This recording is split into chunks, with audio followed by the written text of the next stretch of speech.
بسم الله الرحمن الرحيم. السلام عليكم ورحمه الله وبركاته. مشاهدينا المحترمين على اليوتيوب، اتمنى من حضراتكم لايك وشير ونشترك في القناه عشان يوصلكم كل جديد، ونصلي على النبي في الكومنتات عشان كلنا ناخد ثواب فضل وليس امر نشترك في القناه بعد اذن حضراتكم.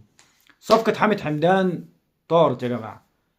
النادي الاهلي طبعا بسبب بطئهم الشديد في الصفقه تم التعاقد مع حامد حمدان عفوا من قبل نادي بيراميدز.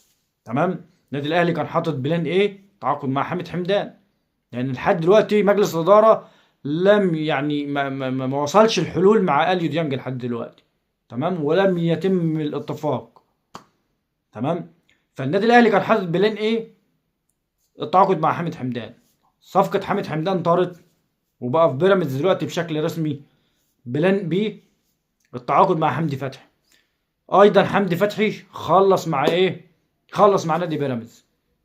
مع العلم انا عندي يعني بعض التحفظات في صفقة حمدي فتحي. كلنا شفنا حمدي فتحي في كأس العالم للأندية مع النادي الأهلي. تمام. ولكن مش موضوعنا ان لحد امتى مجلس الإدارة هيفضل في البطء ده يا جماعة.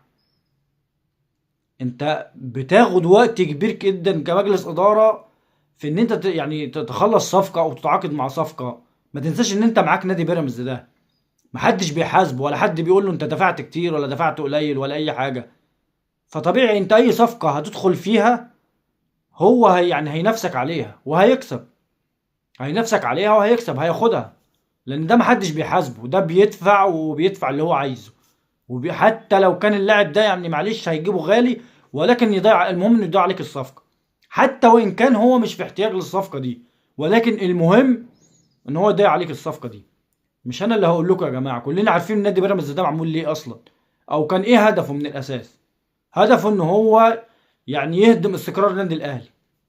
وكلنا عارفين الكلام ده مش جديد، ولا انا يعني ايه جبت حاجه يعني مش معقوله او مش موجوده. لا، ده الطبيعي وكل الناس عارفه بكده، وجماهير الاهلي عموما عارفه بالكلام ده. فانت ليه البطء ده يا جماعه؟ ليه البطء ده يا مجلس الاداره؟ ما هو انت بالبطء بتاعك ده انت مش هتاخد صفقه. بالطريقه دي انت لن تحصل على صفقه، وصفقه مصريه تحديدا يعني. مش هتعرف تجيب لاعب مصري. هو ممكن يبقى عنده في اللاعب يعني في المركز 5 لعيبة ما عندوش مشكلة، ولكن يضيع عليك صفقة. دي أهم حاجة عنده، إن هو يضيع عليك صفقة. فبلاش بطء يا جماعة بقى. يعني إيه، خلينا يعني نكون يعني أسرع شوية. يعني إيه، نتعامل في ملف الصفقات بأسرع، يعني بطريقة أسرع شوية. تمام.